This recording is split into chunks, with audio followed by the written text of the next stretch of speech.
তো learning place চ্যানেলে তোমাদের সবাইকে জানাই স্বাগত। আজ আমি তোমাদের পঞ্চম শ্রেণী 24 পৃষ্ঠা থেকে 25 পৃষ্ঠার অঙ্ক করাবো। আগের ভিডিওতে তোমাদের আমি বাকি পৃষ্ঠার অঙ্কগুলো করে দিয়েছি। আজ আমি তোমাদের 23 থেকে 25 পৃষ্ঠার অঙ্ক করাবো। আজকে এই অঙ্কটা শুরু করার আগে তোমাদের আমি বলবো মৌলিক সংখ্যা ও যৌগিক সংখ্যা কাকে বলে। চলো লেখা যাক। তাহলে মৌলিক সংখ্যা কাকে বলে? মৌলিক সংখ্যা। তাহলে মৌলিক সংখ্যা কাকে বলে? আমরা ছোট থেকেই কিন্তু মৌলিক সংখ্যা কাকে বলে জানি। আবার তোমাদের আমি বলে দিচ্ছি। বলছি যে সংখ্যা কেবল এক ও সেই সংখ্যা দ্বারা বিভাজ্য, সেই সংখ্যা দ্বারা বিভাজ্য কিন্তু অপর কোনো সংখ্যা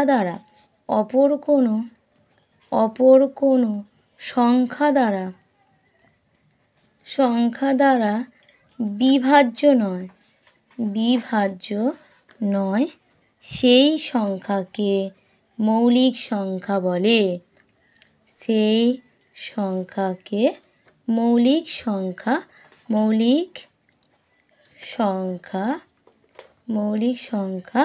বলে। মৌলিক সংখ্যা কোনগুলো? ধরো আমরা 1 থেকে 10-এর মধ্যে যদি করি তাহলে 1 দিয়ে কোনো কিছু ভাঙা যায় না। 1 আর কি 2 3 আছে, 3 দিয়েও করা যায় না, 3 4 5 দিয়েও যায় না, 7 দিয়েও যায় না, কিন্তু 9 যায়। তারপর হচ্ছে তোমার 11 যায় না। এগুলো হচ্ছে মৌলিক সংখ্যা। এবার আমরা জানবো যৌগিক সংখ্যা কাকে বলে। এখন বর্তমানে কিন্তু আমাদের 2কেও মৌলিক সংখ্যা ধরা হয়, ঠিক আছে? কারণ মৌলিক 2 সংখ্যা দিয়ে কিন্তু সবাইকে ভাঙা যায়, কিন্তু 2কে কোনো সংখ্যা দিয়ে কিন্তু ভাঙা যায় না। তাই 2কে এখন বর্তমানে কিন্তু মৌলিক সংখ্যা ধরা। এবার আমরা জানবো যৌগিক সংখ্যা কাকে বলে। তাহলে যৌগিক সংখ্যা একই হবে। যৌগিক সংখ্যা কাকে বলে? বলছে একের চেয়ে বড় কোনো সংখ্যা মৌলিক না হলে তাকে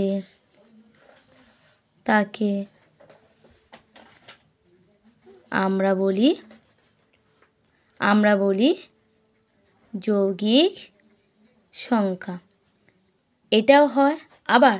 আবার তোমরা লিখতে পারো অথবা দিয়ে আরেকটা হয় কি, যে সংখ্যাগুলোকে ভাঙা যায়, যে সংখ্যাগুলোকে বিভাজ্য করা যায়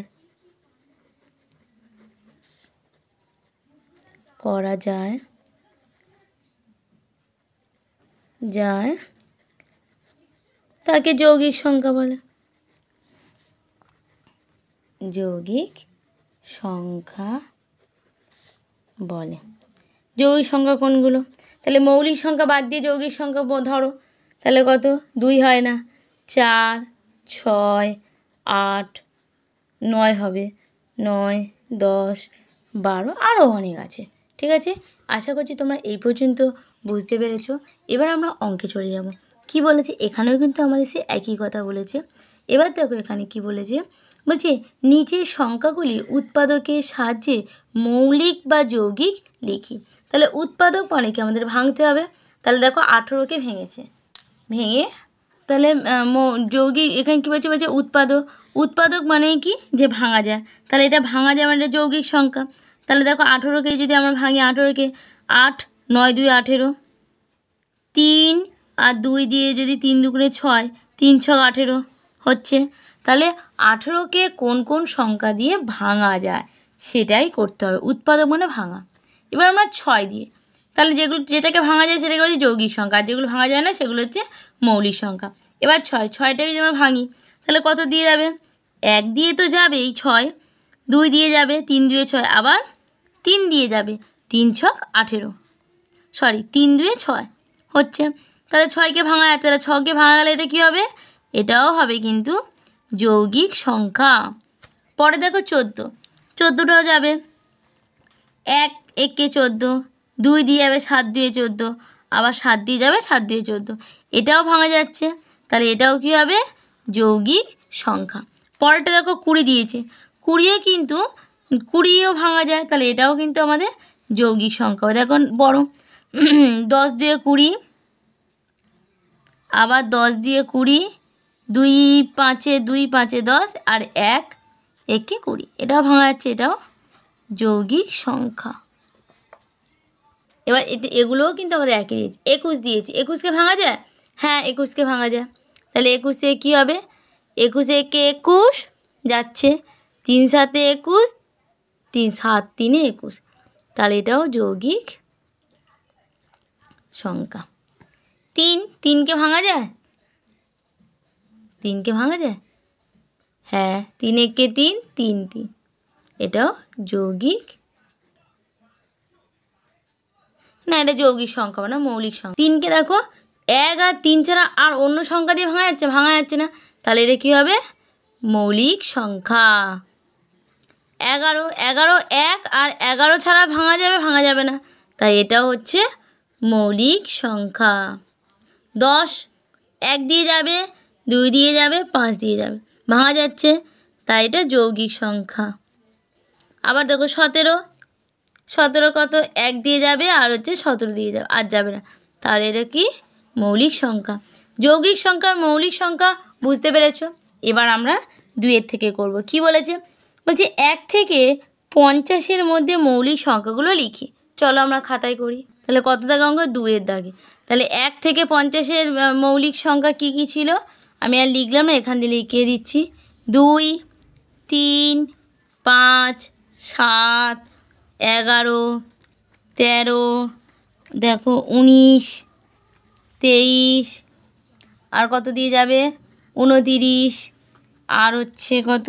31 37 41 43, আর হচ্ছে 47। দেখো এই সংখ্যাগুলোকে ভাঙা যায়?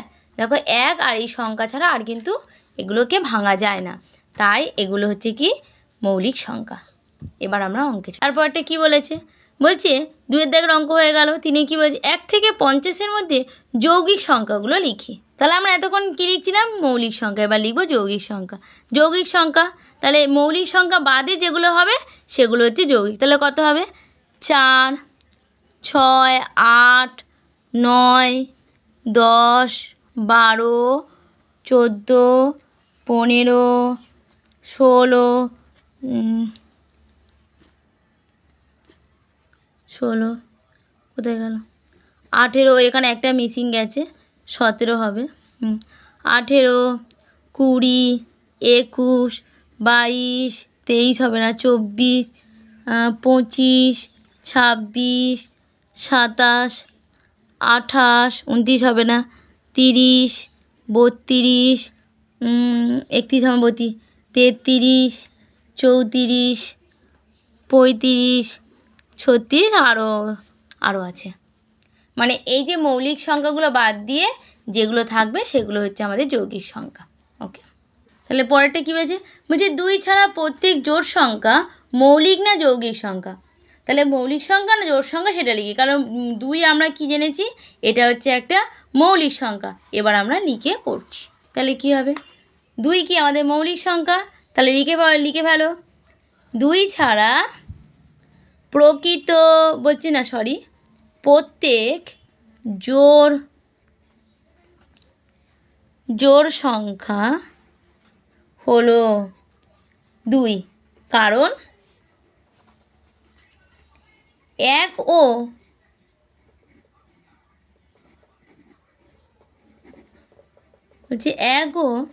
ওই সংখ্যা দ্বারা বিভাজ্য। তাহলে 2কে কি আর কোনো সংখ্যা দিয়ে ভাঙা যায়? তাহলে 1 আর 2 ভাঙা যাবে, ওই সংখ্যা দিয়ে ভাঙা যায়, তাই এটা হচ্ছে মৌলিক জোড় সংখ্যা। 5-এরটা বলছে মৌলিক জোড় সংখ্যা লিখি। সরি, তোমাদের একটু ভুল হয়ে গেল, এটা হবে 5-এর দাগের অঙ্ক। আমি একটু ভুল করে ফেলেছি। এটা হচ্ছে আমার 5-এর দাগের মৌলিক জোড় সংখ্যা লিখতে বলেছে, তাই এটা লিখেছি। কারণ প্রত্যেক জোড় সংখ্যা তো মৌলিক সংখ্যা হবে না। এটা 5-এর দাগের অঙ্ক, আমি একটু ভুলেও গেছিলাম। 4-এর দাগের অঙ্কটা আবার করছি। কি বলেছে? বলছে 2 ছাড়া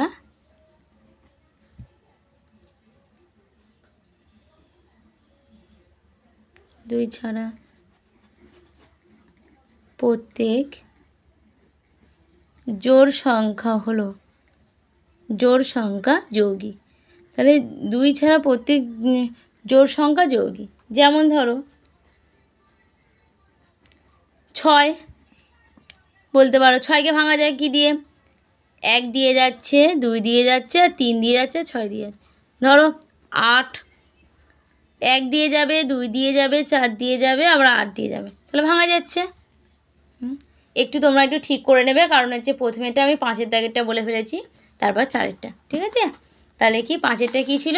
মৌলিক জোড় সংখ্যা কিনা লিখি, মৌলিক জোড় সংখ্যা লিখি। মৌলিক জোড় সংখ্যা হচ্ছে 2, কারণ হচ্ছে এটা 2কে 1 দিয়ে ও তার ওই সংখ্যা দিয়ে ভাঙা যায়, অন্য কোনো সংখ্যা দিয়ে ভাঙা যায় না। আর 2 ছাড়া প্রত্যেক জোড় সংখ্যা মৌলিক না যৌগিক সেটা লিখতে বলেছে, কারণ 2 ছাড়া প্রত্যেকই কী হবে? কিন্তু যৌগিক সংখ্যাই হবে, মৌলিক কিন্তু হবে না। কারণ জোড় সংখ্যা যদি আমরা করি তাহলে সেগুলো তো ভাঙা যাচ্ছে। দেখো তোমাদের ভেঙে দেখিয়ে দিয়েছি। ঠিক আছে? এবার পরেরটা দেখো, এই নিচের বক্স 6টা কী বলেছে? 6টা কী বলেছে? এই যে বলছে নিচের ঘনবস্তুগুলো ছবিতে কোন তলটি সমতল ও কোন তলটি বক্রতল সেটা লিখতে বলেছে। তাহলে কয়ের দেখো এটা এটা এটা এই 3টে তলই কি বলেছে? বলছে এই 3টে তলই হচ্ছে সমতল। ক্ষয়ের কি বলেছে? ক্ষয়েরও 3টে সমতল। গয়ের 1 হচ্ছে বক্রতল আর 2 হচ্ছে সমতল। 4-এরটা কি বলেছে? 4-এরটা দেখো এখানে কি বলেছে, বক্রতল মানে কি? বেঁকা, সমতল মানে সমান। তাহলে 1-এরটা কি হবে? বক্রতল।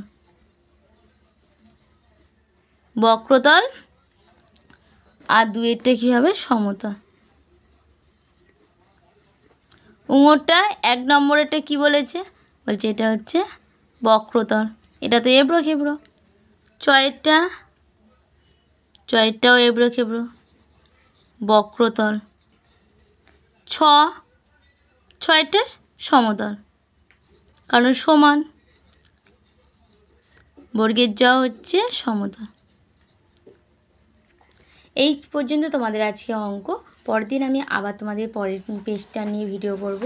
যদি তোমাদের ভিডিওটা ভালো লাগে একটা সাবস্ক্রাইব লাইক অবশ্যই করে দেবে। যদি ফেসবুক থেকে দেখো একটা ফলো করে দেবে, আর যদি ইউটিউব থেকে দেখো একটা সাবস্ক্রাইব করে দেবে। আর যদি কোনো তোমাদের সমস্যা হয় তাহলে আমাকে কমেন্ট বক্সে জানাবে, আমি তোমাদের সমস্যা ঠিক সমাধান করে দেবো।